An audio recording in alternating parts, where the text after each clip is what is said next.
Happy? Might as well carry it on. Your thoughts on the big milestone, man? Yeah. What a wonderful player he's been in the competition for two clubs, really, primarily ours. And as an opposition coach, hugely respected. And then you come into the club and meet the man, and you realise the influence that he has over everyone in the club, whether it's staff or playing group, and just an enormous level of respect and admiration. When you come into a club as a new coach, how much do you lean on a player like that to get your message across, galvanise the squad, etc.? Yeah, hugely. Yeah, him and the leaders. We all have to be on the same page. So, when I came to the club, I was, really leaning heavily on those guys to sell the same message and to really change the things that we wanted to change and keep the things we wanted to keep. And he played a pivotal role in that and continues to. I was going to say, you just sort of said then that when you turned up, it actually probably reinvigorated him again. He was feeling a bit unsure of where he stood. Did you sense that when you turned up or watching his footy before you arrived?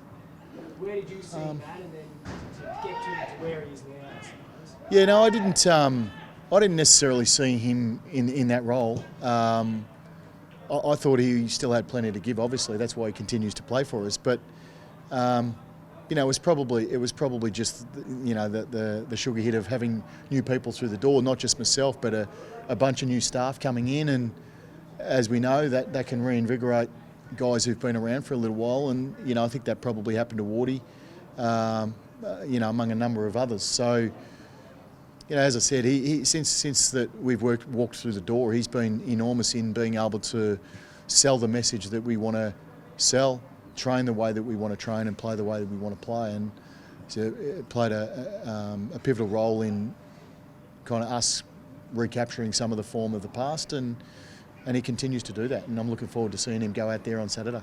You've obviously been in the footy world for a while. To see Cal, and obviously Phil Davis did as well, but these two young guys take the leap to join a club like the Giants so young in their career when it was so unknown kind of what was awaiting for them. What do you think it speaks to the fact that not only has he been able to see it out, but see it out to the character that he is today? Oh yeah, well, I think he's a very loyal person. So when he really commits to something, then he's going to see it through. That's my experiences, whether it's on the field or off the field. And coming here at such a young age, being trusted to be captain at a young age, probably suggests the quality of him as a young man, but also the trust that he has from other people. Which, he's a great teammate. He's a great player to coach. He's a really good person and really trusted person. And so that's. At the end of the day, that's the most important thing. You walk away from the game, whenever that will be, and he's earned the respect from everyone that he's come across, and he's certainly done that. And while he hasn't been captain for a few years, just how important is his leadership ability to what this young group is still trying to achieve? Yeah, well, it's critical, and he plays the right way. He plays the way we want to play. He's tough and hard in the contest, which is what we want to be. And he leads the way for us. And so our young guys look at the way that he does things, whether it's on field or off field, and thinks, okay, if I'm going to be that sort of player, which everyone aspires to be, then this is what I need to do. And he probably does it more through actions than words. He's pretty quietly spoken, doesn't often grab the group and speak in front of it, but his actions are incredibly loud. I think it's champions and gentlemen's the thing you try and push here. Is he kind of the epitome of that? Absolutely. Yep, he certainly is. He's a champion. He prepares like one. He performs like one. But he's the utmost gentleman. He's highly respectful to everyone he comes across. Leads by example in that aspect as well. Will Tom Green be out there with him on Saturday? Yeah, I expect he will. He had a light run today. Got through no problems from my assessment. We'll see how he pulls up this afternoon and tomorrow morning, but I would expect he plays. Who's likely to come in for Callum Brown? Well, Cogs will be reasonable inclusion, I think. He'll be fit. So he got through training today, so Cogs will definitely play.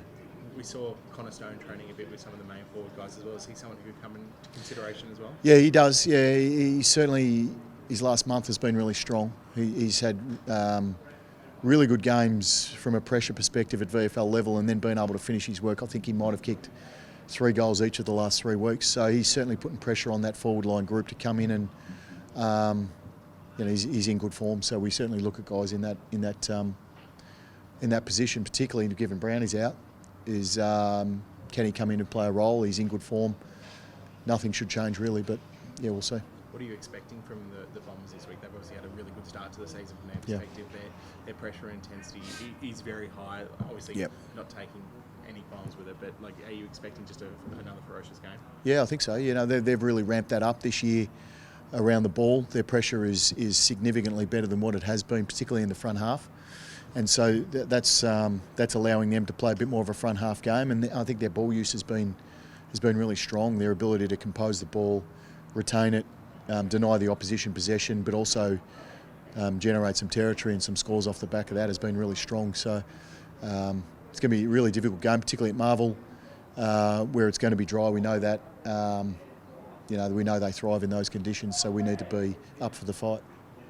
Harvey Thomas was the sub last week. Yep. Is that enough of a rest for him, or are you likely to give him one this week? Yeah, I'm not sure. I'm not sure. That'll be a discussion we have with match committee. I mean, I think it was enough of a rest, but we'll discuss it a bit further and come to a conclusion. Just while we're on Morty, would you want him to play him next year? I think so, yeah. I mean, I haven't really thought that far ahead, to be fair. It kind of doesn't fall into the one game at a time mantra, does it? Yeah, I think so. I mean, there's no reason why he couldn't. I think he's covering the ground really well. It really interrupted pre-season this year with some groin issues. So that's taken him a little bit of time to get back, and then obviously the shoulder in opening round from a tackle that he got landed on. And I think he's had a couple of setbacks, but he's still covering the ground really well. As I've said before, he really adds to our group, so I would expect so. But at the end of the day, that'll be his call. I think he's earned the right to make that call, so I would expect it falls with him. Thank you, Very good, guys. Thanks, Hugh. Thank you. Thanks, Adam.